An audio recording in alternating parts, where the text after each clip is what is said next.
वन्देऽहम्। हरे कृष्णा कृष्णा कृष्णा हरे हरे, हरे राम राम राम हरे हरे।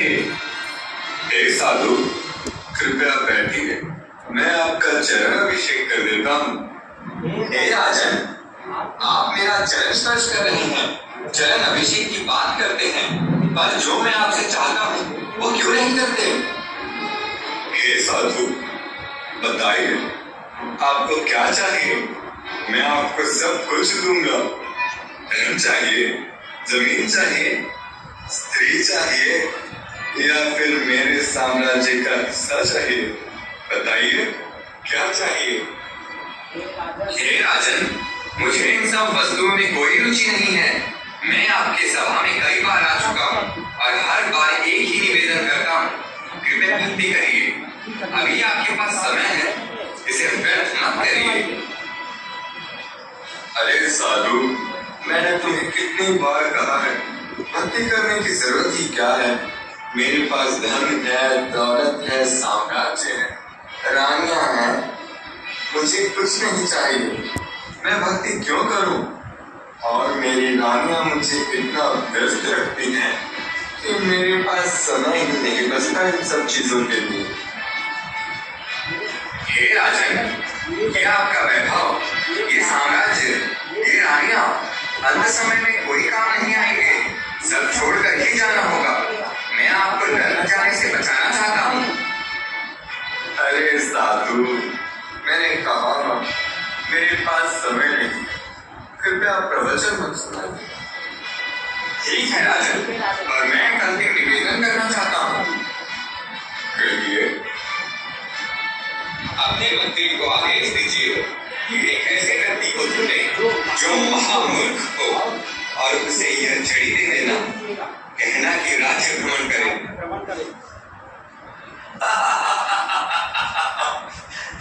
महामूर्ख।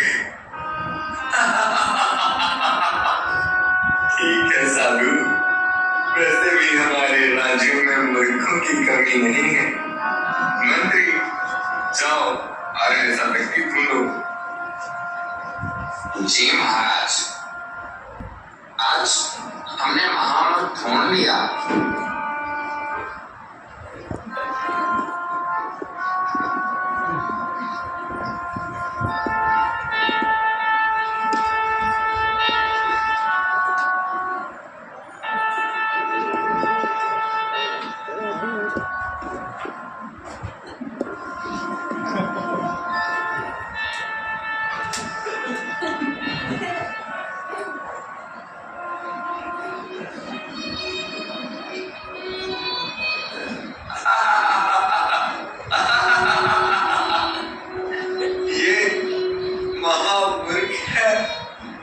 जी महाराज, तुम्हें कैसे पता चला कि यह महामूर्ख है?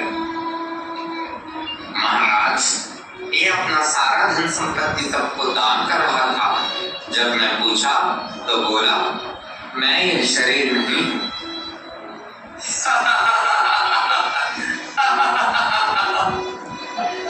क्या इसने कहा कि ये शरीर नहीं?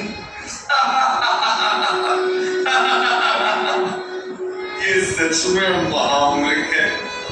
हे महामूर्ख, ये लो छड़ी और जाओ राज्य भ्रमण करो।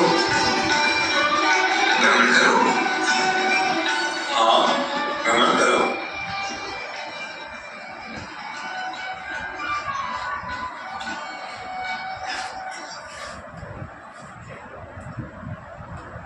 तरह महामूर्ख राज्य भ्रमण करने लगा।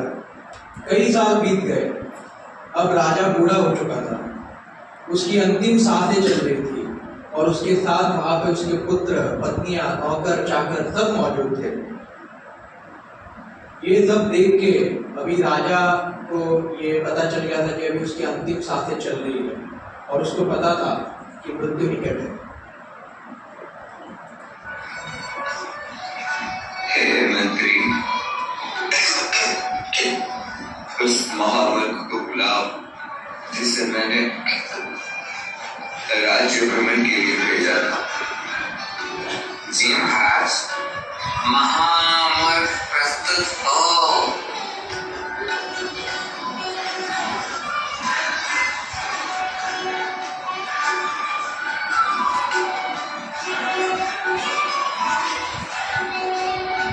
आओ महामूर्ख, अब मैं बहुत दूर जा रहा हूँ। मैंने तुम्हें कई वर्षों पहले राज्य भ्रमण का आदेश दिया था, क्योंकि अब मैं बहुत दूर जा रहा हूँ। इसलिए मैं चाहता हूँ कि तुम राज्य भ्रमण को रोक दो और स्वतंत्र रूप से अपनी जिंदगी जियो। रोक दो। हाँ, पर आप कहाँ जा रहे हो?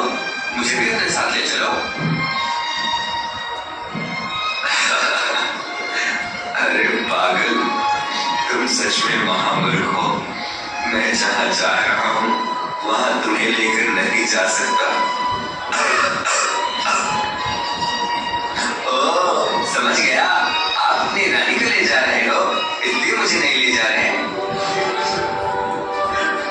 नहीं, अपने रानी को भी वहां लेकर नहीं जा सकता। तो पक्का आप धन लेकर जाओगे?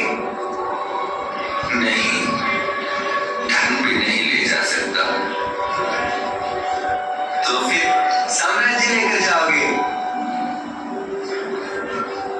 अरे पागल, साम्राज्य भी नहीं ले जा सकता। यहाँ तक कि अपना शरीर भी यहीं छोड़ना पड़ेगा। हे राजन, फिर तो महामूर्ख आप ही हैं। तुमने मुझे महामूर्ख कहा, इतना दुस्साहस।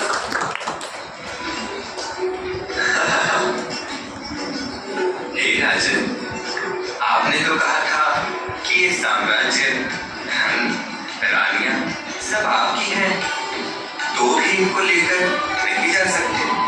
यहाँ तक कि शरीर भी यहीं छोड़ना होगा, तो फिर इन सब का क्या फायदा? मतलब,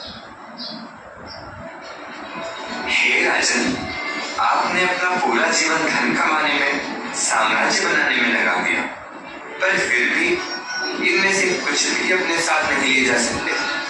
तो इन वस्तुओं का मतलब क्या? तुम कौन हो? ऐसे दिव्य बातें कोई मूर्ख व्यक्ति नहीं कर सकता। कौन हो तुम?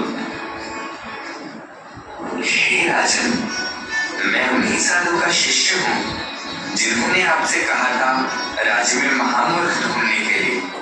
उन्हीं के आदेश पर मैं महामूर्ख बनकर आपके पास आया। हाँ, वो महात्मा सही कहते थे। मुझे उनकी बात मान लेनी चाहिए थी। सब कुछ होने के बाद भी मैं कुछ भी नहीं ले जा सकता। अपना जीवन व्यर्थ गवा दिया मैंने, पर अब मैं ऐसा क्या करूं जिससे मेरा उद्धार हो जाए? कृपया मार्गदर्शन करिए।